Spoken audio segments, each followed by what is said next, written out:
My name is Amber Whitmore. I'm 32 years old, and for most of my life, I was introduced as someone's daughter before I was ever introduced as myself. If you met me 5 years ago, you probably would have described me the same way most people did: quiet, agreeable, practical, the kind of woman who listens more than she speaks, the kind who keeps her head down at family dinners and nods when someone more confident fills the silence. I've always had what people call a steady presence. It's a polite way of saying I never demanded attention. I live in Manchester, England now, but I grew up in a small coastal town where everyone knew my father before they knew me. He was charismatic, decisive, a man who believed that volume was a substitute for certainty. In our house, he was the authority on what was possible and what wasn't. And for most of my 20s, I believed him. This story isn't about explosive arguments or dramatic betrayals. There was no slammed door, no inheritance dispute, no single catastrophic event. What happened was slower than that, quieter. It unfolded in small comments, in expectations that went unchallenged, in assumptions about who I would always be. It began with a sentence he said more than once. My father said I'd never survive without him. He said it casually, sometimes jokingly, sometimes not. The words would float across the kitchen table like ordinary conversation, but they landed heavier than that. They shaped how other people saw me. They shaped how I saw myself. For a long time, I didn't argue, I didn't rebel, I didn't storm out to prove him wrong. I stayed, I observed, I adapted, because what he didn't realize, what none of them realized, was that while I appeared compliant, I was paying attention to numbers, to patterns, to see how decisions were made, to those who actually held leverage and those who only believed they did. He underestimated how closely I had been watching. This isn't a revenge story. There's no public humiliation waiting at the end. What changed wasn't loud. It was internal, strategic, permanent.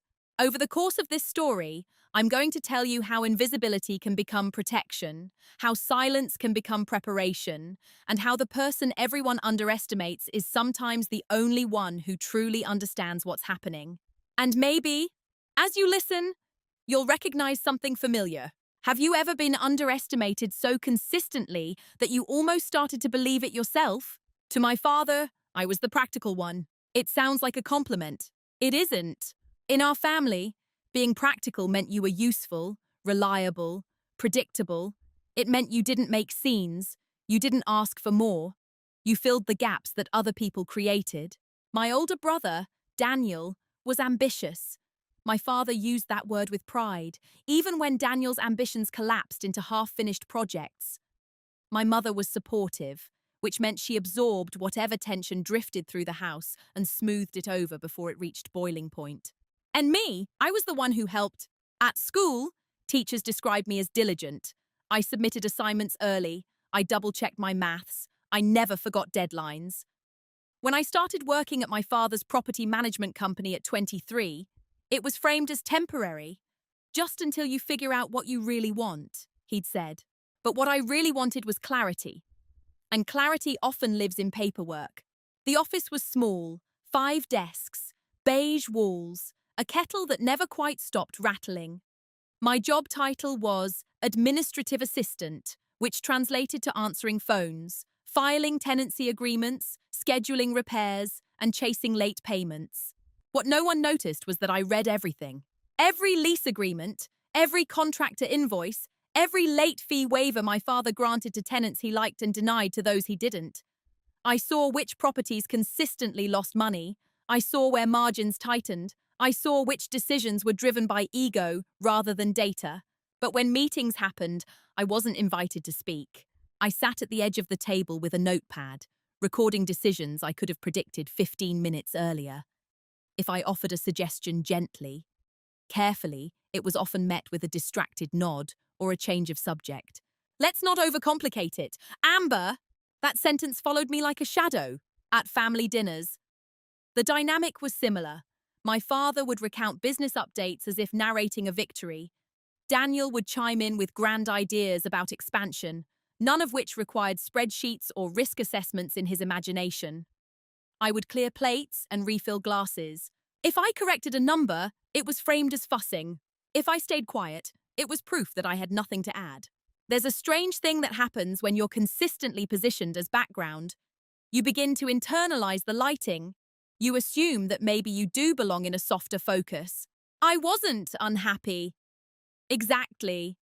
I had a stable income, a small flat, friends who described me as dependable, but inside our family system, I was ornamental competence, functional, but not formidable.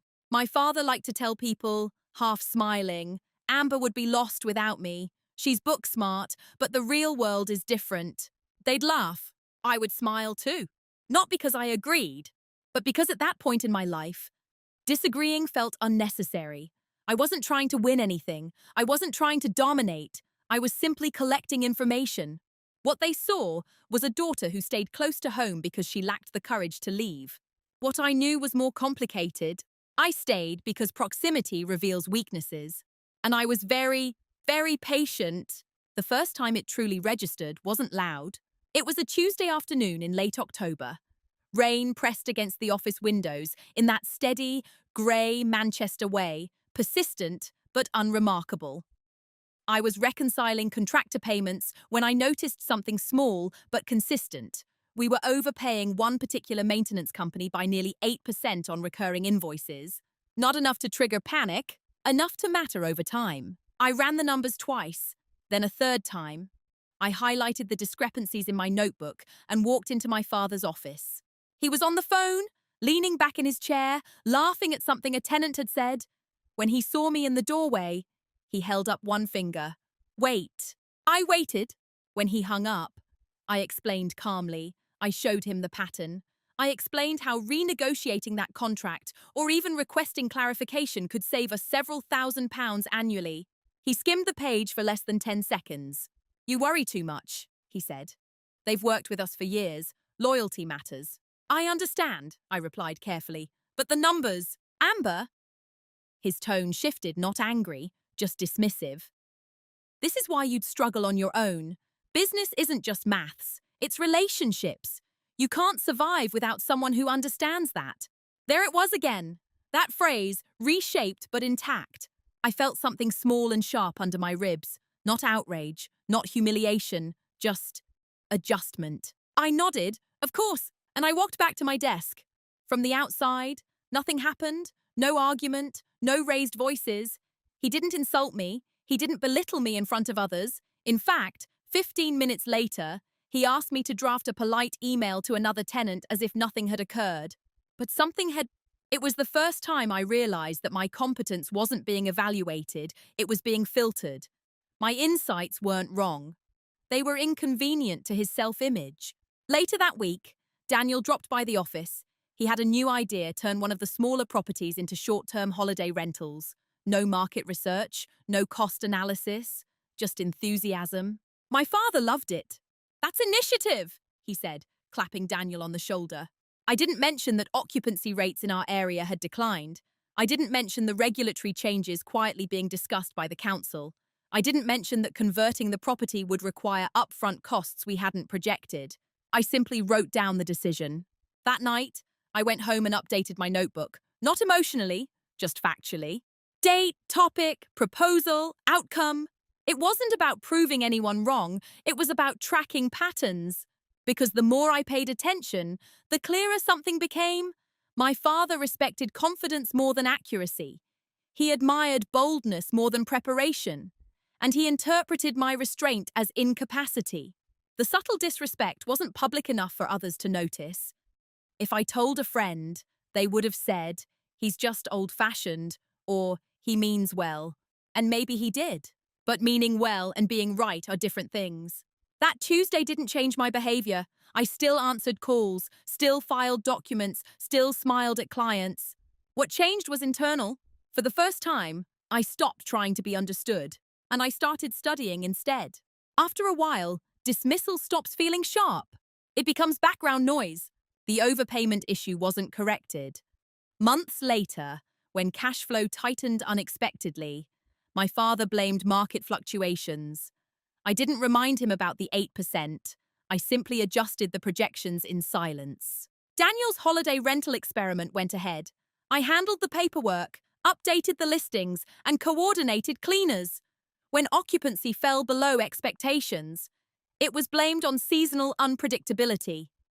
No one mentioned the council's new short-term let restrictions that had quietly reduced demand. Patterns became familiar. I would present a measured concern. It would be waved away. A confident alternative would be embraced. Later, consequences would appear softly, gradually, and I would fix what I could without comment. At some point, I began rationalizing it. He's from a different generation. He built this company from nothing. Maybe I am too cautious. It's surprisingly easy to reinterpret your own clarity as overthinking when the loudest voice in the room insists you're missing something. The phrase evolved too. My father said I'd never survive without him. Sometimes it came dressed as advice. You'd struggle negotiating on your own. You're too trusting. You see what's written down, but you don't see people. It was subtle enough to sound protective, concerned, even loving, but repetition has weight. At family gatherings, extended relatives would echo it casually. It's good you're learning from your dad. You're lucky to have someone guiding you. I would smile and say, yes, I am, because correcting them would require explaining something I didn't yet have language for. The truth was complicated. I was learning from him, just not in the way anyone assumed. I was learning how decisions were justified after the fact. How could authority override data? How charm could conceal risk? And more importantly, I was learning how people behave when they believe they are unquestionably in control. There were moments, small ones, when the disrespect edged closer to visibility. Once, during a meeting with a landlord considering signing with us, I had prepared a detailed performance report, vacancy rates, maintenance turnaround times, and projected yield comparisons with competitors. My father glanced at the document and handed it back to me before the meeting began. No need to overwhelm him, he said quietly. Just smile and let me talk. During the meeting, he misquoted 2 figures, not dramatically, just enough to make us appear slightly more efficient than we were. The landlord nodded, impressed. I corrected nothing. Afterward, my father said, "See, that's how you close." It would have been easy to label him a villain, but he wasn't cruel. He didn't insult me. He didn't shout. He simply occupied the space completely and left little oxygen for anyone else. And I allowed it. That's the part people misunderstand. Disrespect doesn't always feel like an attack. Sometimes it feels like a slow agreement you never consciously signed. I told myself staying quiet was maturity, that patience was a strength, that proving myself would take time. But underneath those rationalizations, something else was forming. Not anger, assessment, because if someone consistently believes you cannot survive without them, they will eventually reveal how much they need you. And by then, I intended to understand everything.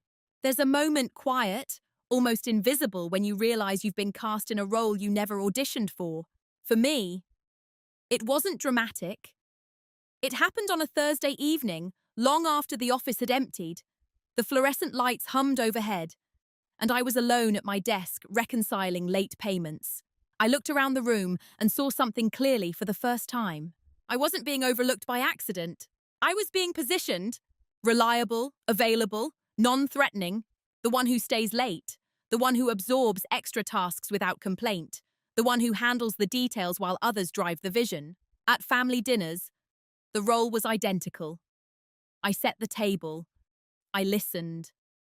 I asked questions that allowed my father and Daniel to elaborate on their plans. When conversations drifted toward risk or numbers, I softened them into manageable summaries. Amber's so steady, my mother would say with pride. Steady meant safe, safe meant predictable, predictable meant controllable. It wasn't malicious, it was structural. My father saw himself as the engine of the company, the strategist, the negotiator, the personality that attracted landlords and smoothed over disputes. Daniel was framed as the future ambitious, bold, slightly reckless, but promising. And I was infrastructure, necessary, but never visible. The realization didn't hurt as much as I expected. It clarified things, because infrastructure holds buildings up. It understands where the weight actually sits. One afternoon, while updating lease renewals, I noticed something else. Every major decision, every expansion, every new contractor agreement passed through my desk before it became official. My signature wasn't required for approval, But my preparation was, I drafted the contracts, I verified the clauses, I scheduled the signings. Without me, momentum would stall. But because I never resisted, no one questioned what I knew. That's when I understood the shape of my role. I wasn't meant to lead. I was meant to support quietly enough that no one feared competition. And for years, I complied. Not because I lacked ambition, but because I valued stability. I told myself there was dignity in being dependable. There is, but dignity without agency becomes confinement. The phrase echoed again one evening when my father reviewed the quarterly performance. You're good at what you do, Amber, he said, but out there it's ruthless. You'd struggle. There was no cruelty in his eyes, only certainty. And for the first time, instead of feeling diminished, I felt curious. What exactly did he believe I lacked? Negotiation, confidence, independence? Or was it simply that I had never contradicted him publicly? That night, I opened my black leather notebook and wrote a sentence I hadn't allowed myself to articulate before. If I am infrastructure, I need to know the entire structure, not to sabotage it, not to overthrow anyone, just to understand it completely, because roles only hold power when you accept their limits. And I was beginning to see that mine had none except the ones I agreed to. The shift didn't happen during an argument. It didn't happen after a particularly sharp comment or a public dismissal. It happened on an ordinary Monday morning. I arrived early. As usual, the office was still cold from the weekend, the air faintly carrying that metallic scent of unopened rooms. I switched on the lights, made tea, and sat down at my desk before anyone else arrived. There was an envelope waiting for me. It was addressed to my father, marked Final Notice. I recognized the logo immediately, one of our smaller lenders, not dangerous on its own, but unusual. We didn't typically receive final notices. I opened it not out of defiance, but because handling correspondence was part of my role. The numbers were not catastrophic, but they were revealing. A short-term refinancing decision, one I'd watched my father make confidently 6 months earlier, had created a tightening window. If payments weren't adjusted within 60 days, penalties would begin. It wasn't a crisis. It was exposure. I sat there, the letter resting on the desk, and felt something unfamiliar. Not fear, not even worry, clarity. For years, I had quietly absorbed the narrative that I wouldn't survive without him, that the world beyond his guidance was too unpredictable for someone like me. But here, in black and white, was proof of something else. He was operating on instinct more often than he admitted. He was managing risk through personality and optimism, and personality doesn't negotiate with lenders. Numbers do? When he arrived later that morning, energized and mid-conversation on his phone, I handed him the letter without commentary. He skimmed it, frowned briefly, then waved it away. It's manageable, he said. They always send these pressure tactics. Should we adjust projections, I asked. We'll handle it. It was the first time that word felt different. Because I realized something essential in that moment. If the company faltered, I would be cleaning it up. If negotiations became tense, I would be drafting the revised terms. If cash flow narrowed, I would be the one rebalancing expenses. He believed I couldn't survive without him, but he had structured his entire operation around the assumption that I would always be there. That morning, sitting at my desk after he closed his office door, the shift solidified. I stopped viewing myself as dependent, and I started evaluating whether he was. It wasn't dramatic. I didn't confront him. I didn't withdraw. I didn't even change my tone. Externally, nothing altered. Internally, everything recalibrated. I began asking different questions. Not how do I prove myself, but what would happen if I wasn't here? How long would invoices remain unpaid? How many clauses would go unchecked? How quickly would small inefficiencies compound? And more quietly, if I left, would he be the one struggling to survive? The thought didn't feel vengeful. It felt mathematical. For the first time, the narrative he'd repeated for years loosened its grip. My father said I'd never survive without him. That morning, I realized he had never considered the inverse. And I didn't correct him. I simply began preparing for the possibility. After that Monday, my silence changed texture. Before, it had been compliance, a soft agreement with the structure around me. Now, it was deliberate. Strategic silence feels different inside your body. It's not heavy, it's steady. I stopped offering preventative suggestions unless directly asked. When new proposals surfaced another refinancing idea, a potential property acquisition, I prepared the documentation exactly as requested. Accurate, thorough, neutral. If projections showed strain, I attached them without commentary. If risks appeared, I highlighted them once. And then I stepped back. My father interpreted the shift as growth. See, he told Daniel one afternoon, unaware that I could hear from my desk. "She's learning. Not everything needs to be dissected." Daniel laughed. "Finally letting you lead, eh?" I didn't react, because the truth was the opposite. I wasn't letting him lead. I was letting him reveal. When you stop interrupting someone's confidence, you learn how far it extends. I began organizing the company's internal systems more meticulously than ever. Passwords were catalogued securely, legally, but clearly. Contract timelines were mapped months in advance. I created private summaries for myself, outlining which properties generated stable income and which operated on optimism. Not to sabotage, to understand leverage. Silence made people underestimate my engagement. In meetings, I asked fewer clarifying questions. I nodded more. I wrote things down. What they didn't notice was that my notebook entries had shifted. Instead of recording decisions emotionally, I began categorizing them structurally. Decision type, financial exposure, dependency points, recovery pathways. I was no longer trying to correct the present. I was studying the architecture of consequence. At home, family dynamics continued unchanged. My father still made comments framed as guidance. "You're lucky you don't have to carry the stress I do. I've shielded you from the worst of it." And I would respond gently. I know. It wasn't sarcasm. It was an acknowledgement. Because in a way, he had shielded me from public accountability, from negotiation battles, from risk-taking. But in doing so, he had also revealed where the true vulnerabilities lived. There's a common assumption that quiet people are passive. They're not. Some are simply measuring. One evening, while reviewing renewal clauses, I noticed something subtle but significant. Several landlord agreements listed me as the primary administrative contact. Not my father. Not Daniel. Me? If I disappeared, communication lines would fracture. If I stayed but shifted allegiance, the structure would tilt. That realization didn't inflate my ego. It steadied it. Power isn't always loud. Often, it's logistical. And logistics rarely get applause. The more silent I became, the more confident my father grew. He interpreted my restraint as dependence, as acceptance of my role. He underestimated how closely I had been watching. And now, he underestimated how carefully I was positioning. Silence, when chosen, is not weakness. It is space. And I was beginning to see exactly how much space I occupied. Preparation doesn't announce itself. It looks like routine. After my silence became intentional, I began building something no one could see. First, I educated myself properly. Not through dramatic gestures, no sudden university applications or bold declarations. I enrolled in evening online courses in property law and small business finance. Quiet certifications, practical modules. I paid for them myself.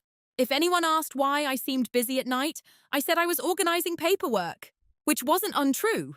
I studied lender negotiation frameworks. I learned about director liability. I read case studies of small family-run businesses that collapsed not because of malice, but because no one challenged optimistic assumptions soon enough.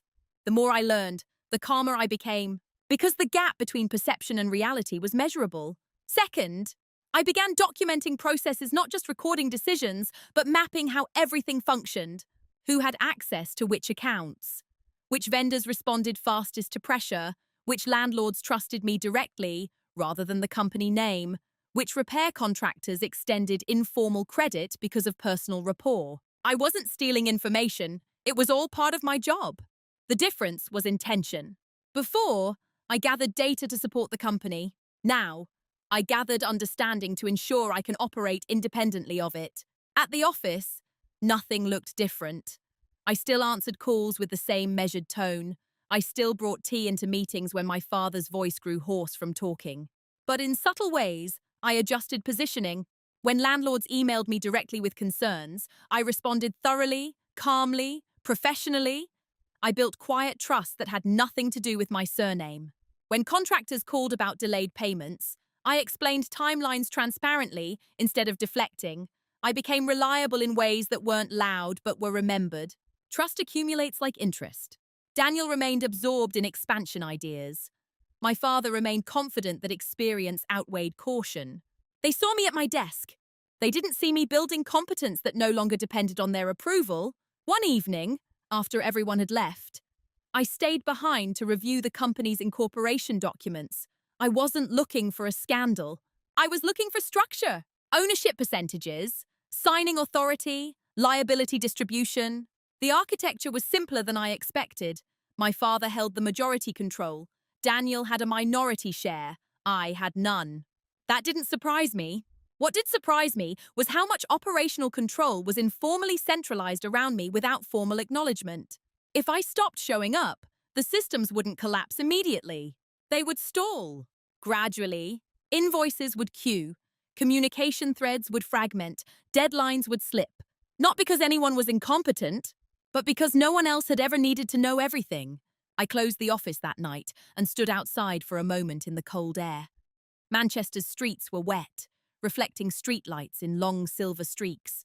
For years, I had believed survival required attachment to the company, to my father's guidance, to proximity. Now I understand something else. Survival requires skill. And skill, once acquired, doesn't vanish when you step away. The narrative he'd repeated. My father said I'd never survive without him was beginning to feel less like prophecy and more like projection. He believed I needed him. He had never calculated what it would mean if I stopped needing anything at all. Preparation is quiet, but it is never accidental. The leverage didn't arrive like a secret file sliding across a desk. It revealed itself slowly through patterns I had already been tracing. The true shift happened on an afternoon that felt almost forgettable. A long-term landlord, Mr. Hargreaves, called while my father was out viewing a property. He rarely phoned, he preferred email. So when his name flashed on my screen, I answered immediately. He sounded unsettled. "I've been approached by another management firm," he said. "They're offering slightly lower fees. I wanted to know if your father plans to adjust rates." There it was! Competition had finally pressed close enough to be felt. I could have transferred the call, could have said my father would return it. That would have been the expected move. Instead, I asked questions. What mattered most to him? Response times, tenant screening, maintenance quality? As he spoke, I realized something quietly powerful. His loyalty wasn't to my father's charisma, it was to the stability of communication, most of which came from me. "You're the one who actually sends the updates," he said casually at one point.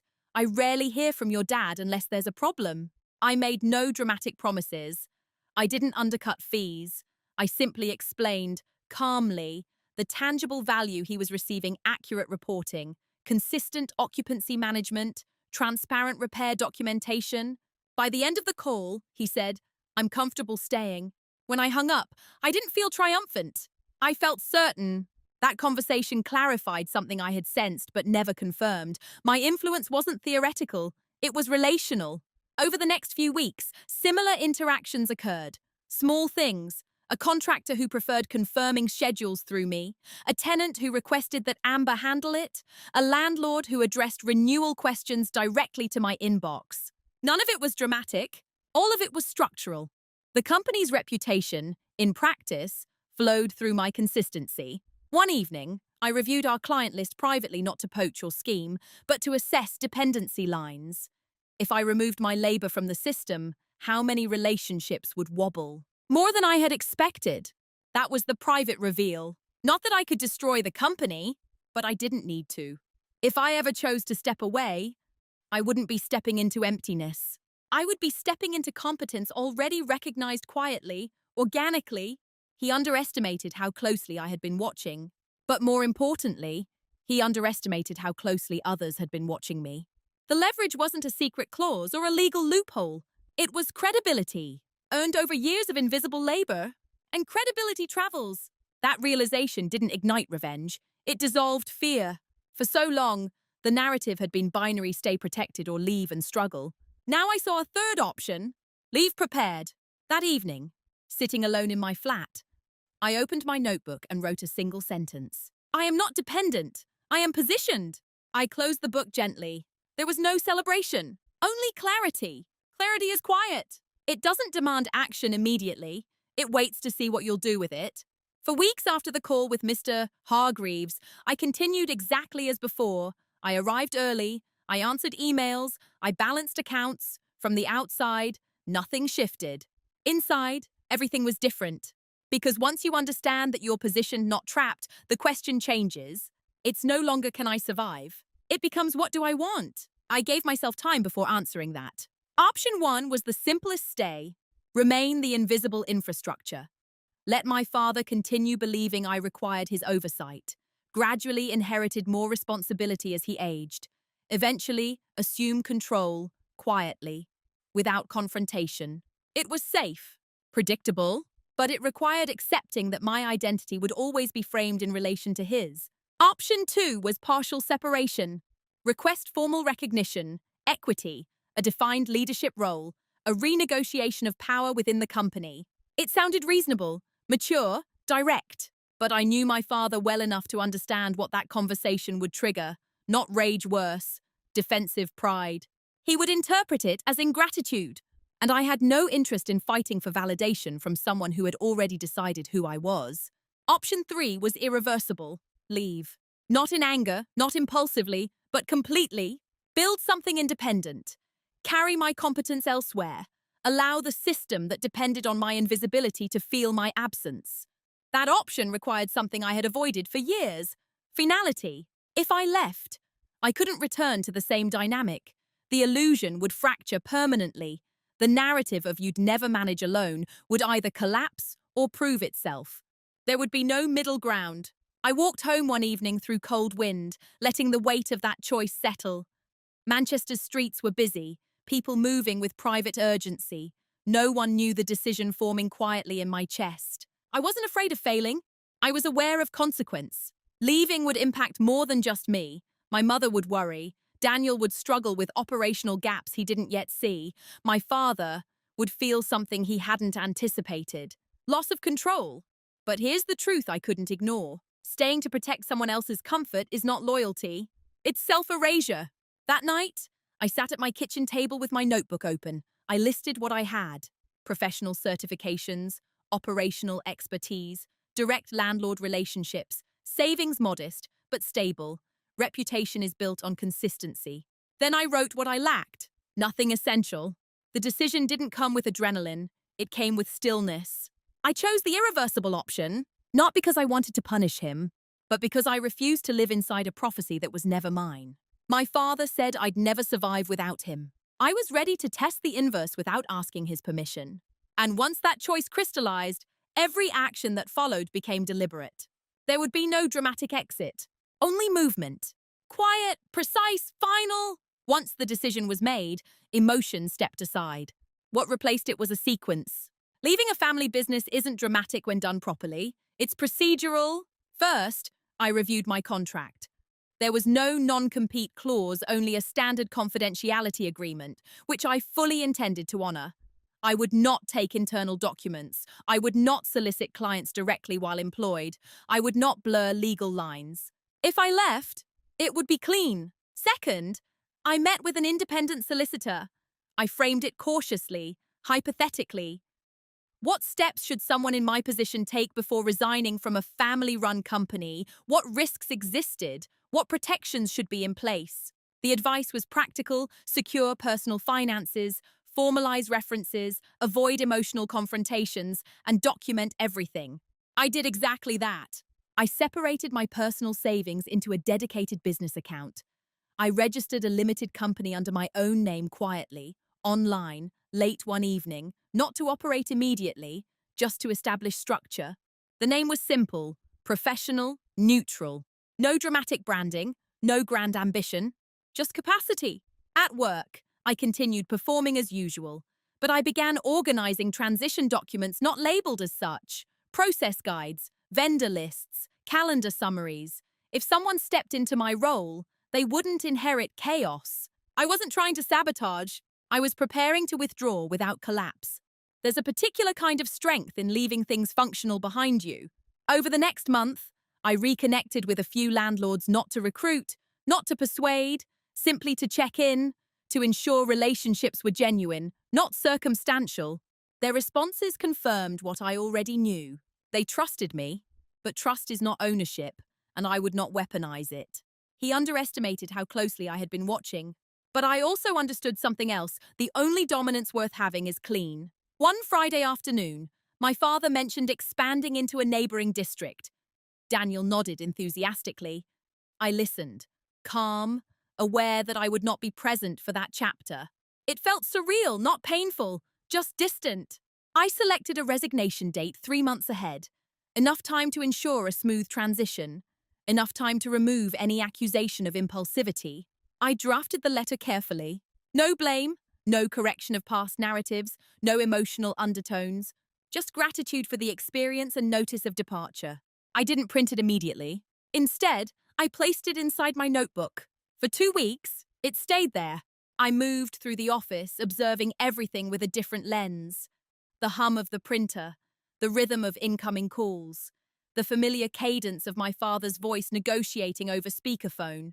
This had been my world for nearly a decade, and I was about to step beyond it, not to escape, but to redefine. When you move in silence, people assume nothing is changing. That's the advantage, because by the time they notice movement, it's already complete. I handed in my resignation on a Wednesday morning. No preface, no dramatic pause. I waited until my father finished reviewing emails, then stepped into his office and placed the envelope on his desk. "What's this?" he asked, mildly distracted.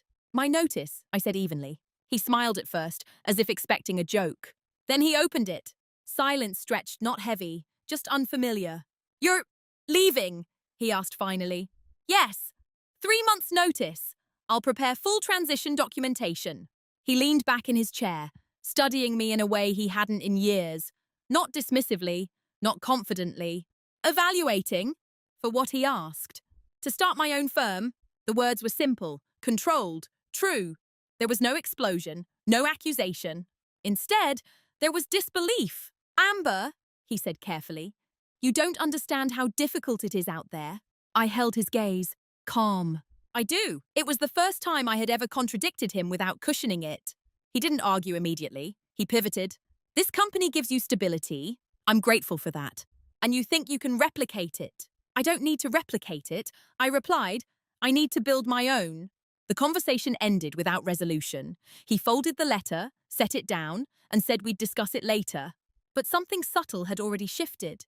Over the following weeks, the consequences began not as drama, but as friction. Landlords continued emailing me directly. Contractors called asking for clarification. Daniel began asking more operational questions than he ever had before. "How do you track renewal timelines again? Which spreadsheet shows arrears history? Why does this vendor invoice look different?" Nothing had broken, but seams were visible. My father attempted composure. He told clients I was exploring opportunities. He assured them the company was stable. And it was for now.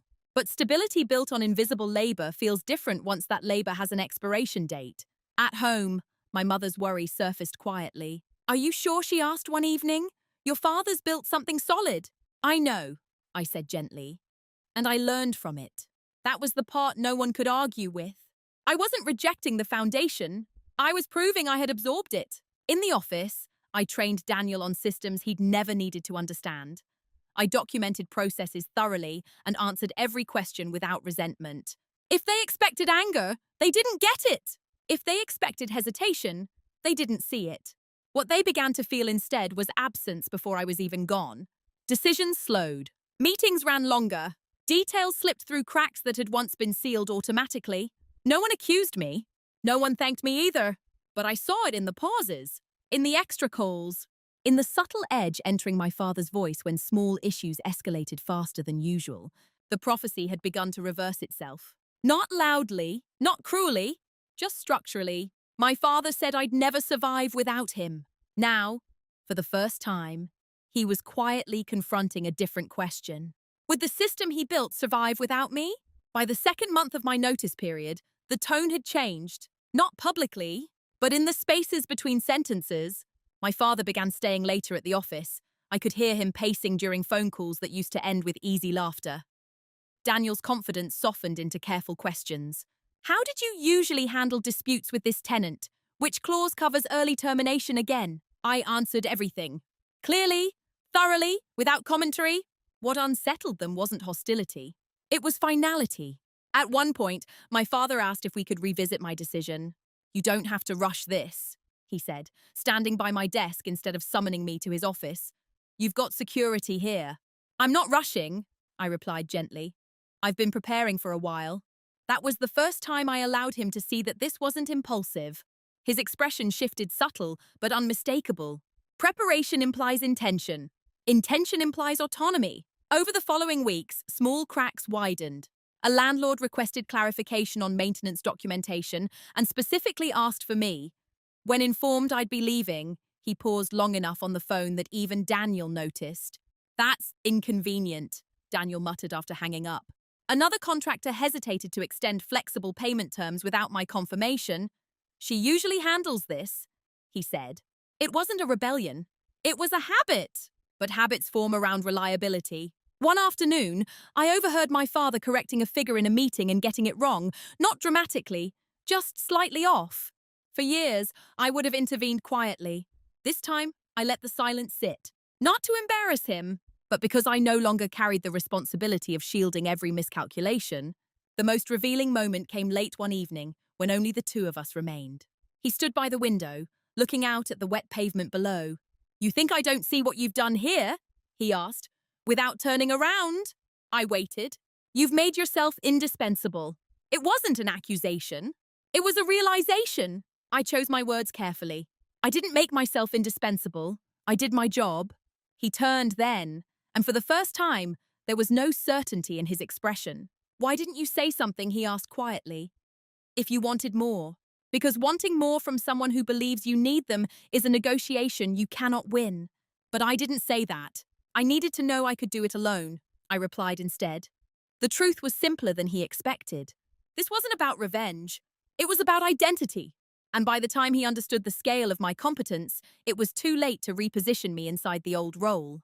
You cannot convince someone to remain small once they've measured their full height. The systems were documented. The transition plans were complete. My new firm was legally established. Nothing could be reversed, not because of bitterness, but because of alignment. For years, he had believed I wouldn't survive without him. Now he was confronting something harder. I hadn't needed him to begin with, and I was leaving anyway. My final week arrived without ceremony. No countdown, no farewell lunches planned in advance, just a quiet awareness that time was narrowing. On Thursday evening, after Daniel had left and the phones had finally stopped ringing, my father asked me to step into his office.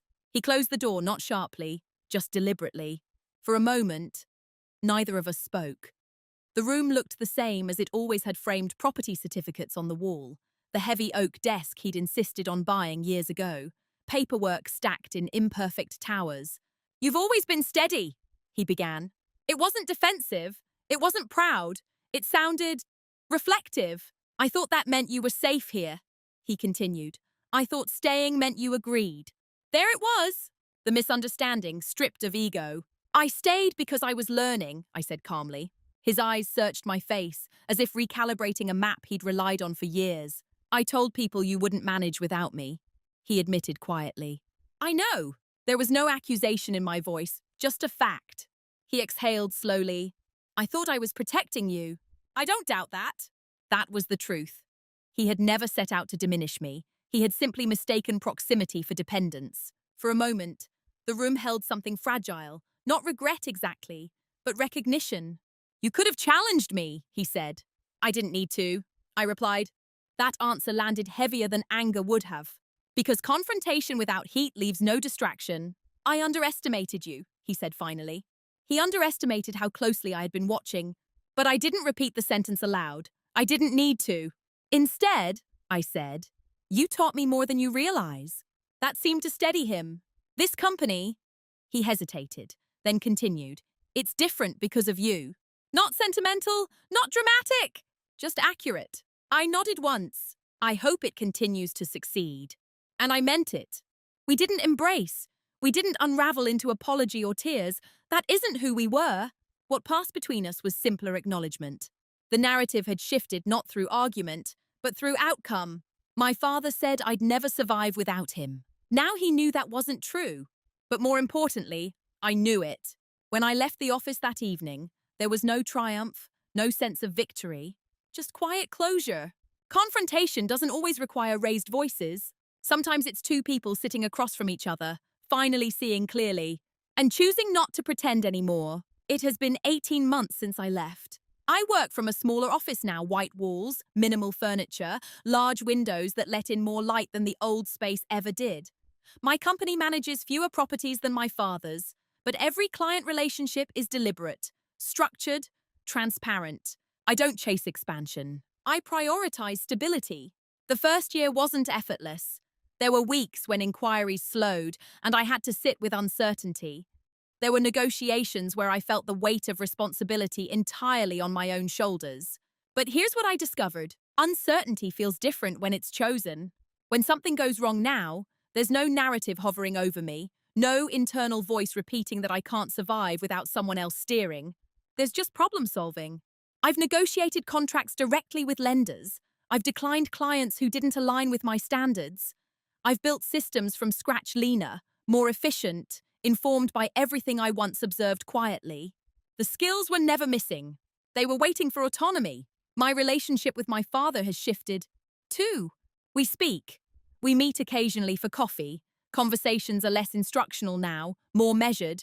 He asks questions instead of offering conclusions. There's no grand reconciliation scene, no apology tour, just recalibration. He once told me recently, almost casually, "You built something solid." I thanked him, not because I needed the validation, but because I could receive it without depending on it. That's the difference. For years, I defined myself in contrast to his expectations, either trying to meet them or silently disproving them in my own mind. Now, I don't measure myself against his perception at all. I measure against alignment. Am I operating with integrity? Are my decisions sustainable? Am I treating people the way I wanted to be treated? Those are the metrics. There's no bitterness left. Bitterness requires attachment to past injury. What I feel instead is clarity. He believed he was protecting me. I believed I needed to prove myself. We were both wrong in different ways. Identity isn't built through confrontation alone. Sometimes it's built through departure. When I walk into my office each morning, unlock the door, and sit at my desk, there's a quiet satisfaction in knowing that every system, every relationship, every risk calculation, it all rests on choices I made. Not inherited roles, not assumed limitations, just competence. I'm not the practical daughter anymore. I'm the founder, and I didn't have to raise my voice to become her. There's something people rarely talk about when it comes to being underestimated. It can become comfortable. Comfortable to let someone else hold authority. Comfortable staying inside a role that requires competence but not confrontation. Comfortable to believe the story that's been repeated about you, especially when it comes from someone you love. My father said I'd never survive without him. For years, I let that sentence exist without challenging it. Not because I agreed, but because I hadn't yet measured myself outside of it. What changed wasn't anger. It wasn't a rebellion. It was awareness. I realized that proving someone wrong isn't nearly as powerful as outgrowing the framework that made their opinion feel decisive in the first place. Quiet dominance isn't about humiliating the person who underestimated you.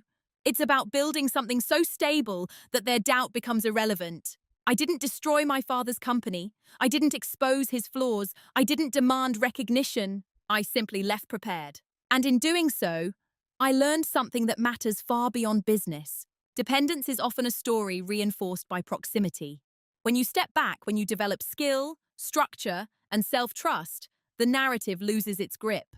Some people will never update their perception of you. Others will, but the most important shift is internal. You stop asking, "Can I survive without them?" And you start asking, "Who am I when I choose for myself?" If you've ever been quietly underestimated, if someone has told you directly or subtly that you wouldn't manage on your own, I want to ask you something. Are you staying because you need them or because you haven't yet seen how capable you already are? I'd love to hear your thoughts in the comments.